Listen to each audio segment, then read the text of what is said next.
খুব সুন্দর না জায়গাটা? তোমার মুড অফ হয়ে গেল যে? সুমনের মা ফোন করেছিল, ওকে নাকি কাল রাতে থেকে খুঁজে পাওয়া যাচ্ছে না।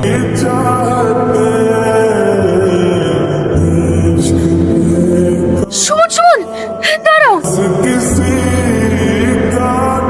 তুমি আমি রিয়াজ একটু ঘুরতে এসেছিলাম, কিছু গুন্ডা আমার সাথে বদমাশি করছিল, ওরা সবাই রিয়াজকে প্রচন্ড মারধর করেছে। রিয়াজের অবস্থা খুব খারাপ, তুমি তাড়াতাড়ি চলো। হ্যাঁ তাড়াতাড়ি চলো।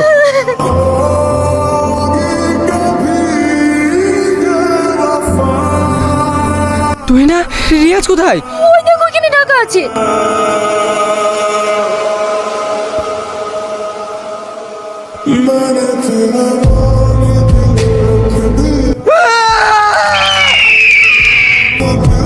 কি ভাবছো? না না কিছু না, চলো। কি আব্বু অসুস্থ? ঠিক আছে ঠিক আছে, আমি এক্ষুনি আসছি। মা, আব্বা কেমন আছে? আগের থেকে এখন একটু ভালো আছি।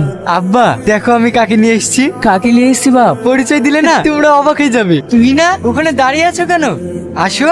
তুই না, তুই না। হ্যাঁ আসছি। এই হলো সেই তুই না, যার কথা তোমাদেরকে ফোনে বলতাম। বাহ খুব মিষ্টি চেহারা, আমার হবু বৌমা তো একদম পুতুলের মতো দেখতে। বুড়িকে নিয়ে বাড়িতে যা, অনেক দূর থেকে এসেছিস, একটু বিশ্রাম নেগা। বিকেলেই তো তোর আব্বাকে ছুটি দিয়ে দেবে, তারপর বাড়িতে গিয়ে সবাই জমিয়ে গল্প করব। ঠিক আছে মা, চলো।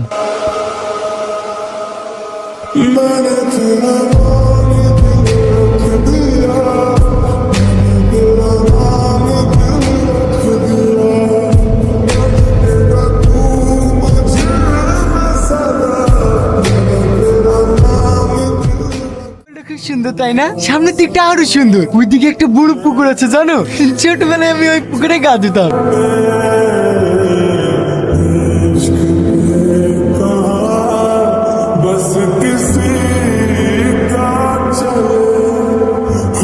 গাছটার দিকে তাই কি ভাবছো? এই গাছটার একটা ইতিহাস আছে। আজ থেকে 12 বছর আগে এই জঙ্গলে রাক্ষস থাকতো। বাঁচাও বাঁচাও বাঁচাও বাঁচাও বাঁচাও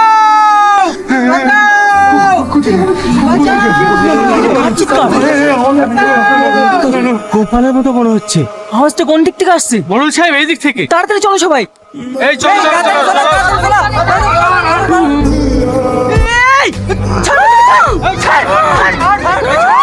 হেই, ঘিরে ফেলো ওদেরকে, যেন পালিয়ে যেতে না পারে।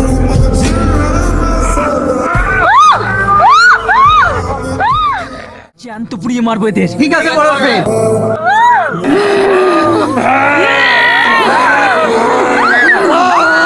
মোড়ল সাহেব বাচ্চাকে খুঁজে পেলাম না, জঙ্গলের মধ্যে খুঁজে যেন হারিয়ে গেল। পালিয়ে যাবে কোথায়? আগে এদের ব্যবস্থা করি, কাল যেভাবেই হোক ওদেরকে খুঁজে বের করে শেষ করে দেবো। জ্বালিয়ে দে। ঠিক আছে মোড়ল সাহেব।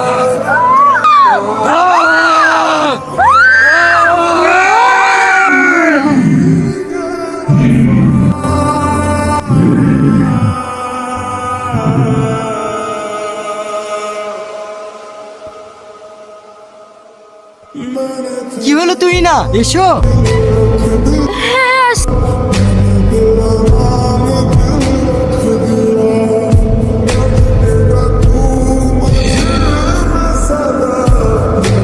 যে লোকটা আমাদের বাবা মাকে জ্যান্ত পুড়িয়ে মেরেছিল, রিয়াজ সেই লোকটারই ছেলে।